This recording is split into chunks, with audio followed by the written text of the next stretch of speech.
Jérémie, chapitre 49, sur les enfants d'Ammon. Ainsi parle l'Éternel. Israël n'a-t-il point de fils, n'a-t-il point d'héritier? Pourquoi Malcolm possède-t-il Gad et son peuple habite-t-il ces villes? C'est pourquoi voici les jours viennent, dit l'Éternel, où je ferai retentir le cri de guerre contre Rabat des enfants d'Ammon. Elle deviendra un monceau de ruines et les villes de son ressort seront consumées par le feu. Alors Israël chassera ceux qu'il avait chassés, dit l'Éternel. Pousse des gémissements, Hesbon, car Haï est ravagé. Poussez des cris, filles de Rabat, revêtez-vous de sacs, lamentez-vous et courez çà et là le long des murailles. Car Malcolm s'en va en captivité avec ses prêtres et avec ses chefs. Pourquoi te glorifies-tu de tes vallées? Ta vallée se fond, fille rebelle, qui te confiait dans tes trésors. Qui viendra contre moi? Voici, je fais venir sur toi la terreur, dit le Seigneur, l'Éternel des armées. Elle viendra de tous tes alentours. Chacun de vous sera chassé devant soi, et nul ne ralliera les fuyards. Mais après cela, je ramènerai les captifs des enfants d'Ammon, dit l'Éternel. Sur Édom. Ainsi parle l'Éternel des armées. N'y a-t-il plus de sagesse dans Théman? La prudence a-t-elle disparu chez les hommes intelligents? Leur sagesse s'est-elle évanouie? Fuyez, tournez le dos, retirez-vous dans les cavernes, habitants de Dédan, car je fais venir le malheur sur Ésaü, le temps de son châtiment. Si des vendangeurs viennent chez toi, ne laissent-ils rien à grappiller?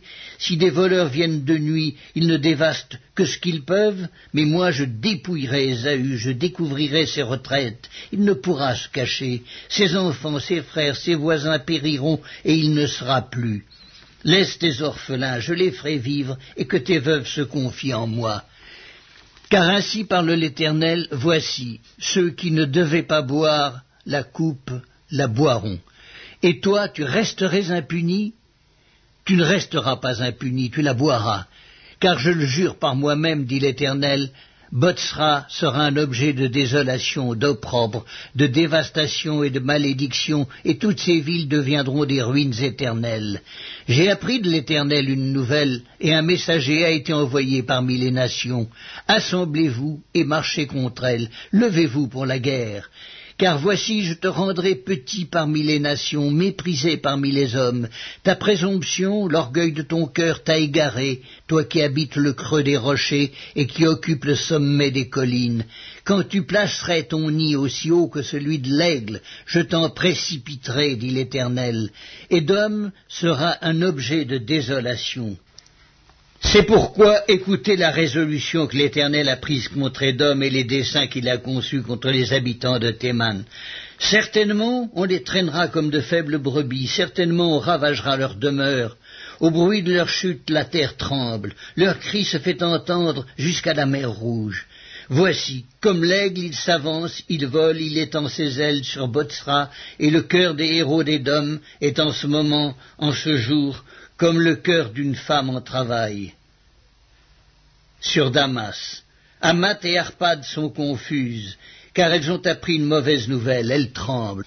C'est une mer en tourmente qui ne peut se calmer. Damas est défaillante, elle se tourne pour fuir, et l'effroi s'empare d'elle. L'angoisse et les douleurs la saisissent comme une femme en travail. Ah, il n'est pas abandonné, la ville glorieuse, la ville qui fait ma joie. C'est pourquoi ces jeunes gens tomberont dans les rues, et tous ces hommes de guerre périront en ce jour, dit l'Éternel des armées. Je mettrai le feu au mur de Damas, et il dévorera les palais de Ben-Hadad. Sur Kédar et les royaumes de Hatzor que bâtit Nebuchadnezzar, roi de Babylone, ainsi parle l'Éternel. Levez-vous, montez contre Kédar et détruisez les fils de l'Orient. On prendra leurs tentes et leurs troupeaux, on enlèvera leurs pavillons, tous leurs bagages et leurs chameaux, et l'on jettera de toutes parts contre eux des cris d'épouvante. Fuyez, fuyez de toutes vos forces, cherchez à l'écart une demeure, habitants de Hatzor, dit l'Éternel, car Nebuchadnezzar, roi de Babylone, a pris une résolution contre vous, il a conçu un projet contre vous.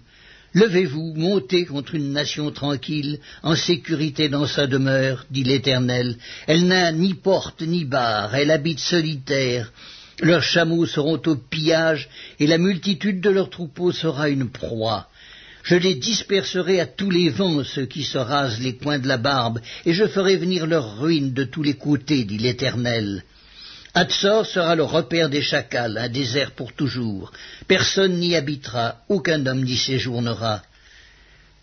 La parole de l'Éternel qui fut adressée à Jérémie le prophète sur Élam au commencement du règne de Sédécias, roi de Juda, en ces mots. Ainsi parle l'Éternel des armées. Voici, je vais briser l'arc d'Élam, sa principale force. Je ferai venir sur Élam 4 vents des 4 extrémités du ciel. Je les disperserai par tous ces vents, et il n'y aura pas une nation où n'arrivent des fugitifs d'Élam. Je ferai trembler les habitants d'Élam devant leurs ennemis et devant ceux qui en veulent à leur vie. J'amènerai sur eux des malheurs. Mon ardente colère, dit l'Éternel, et je les poursuivrai par l'épée, jusqu'à ce que je les ai anéantis. Je placerai mon trône dans Élam, et j'en détruirai le roi et les chefs, dit l'Éternel. Mais dans la suite des temps, je ramènerai les captifs d'Élam, dit l'Éternel.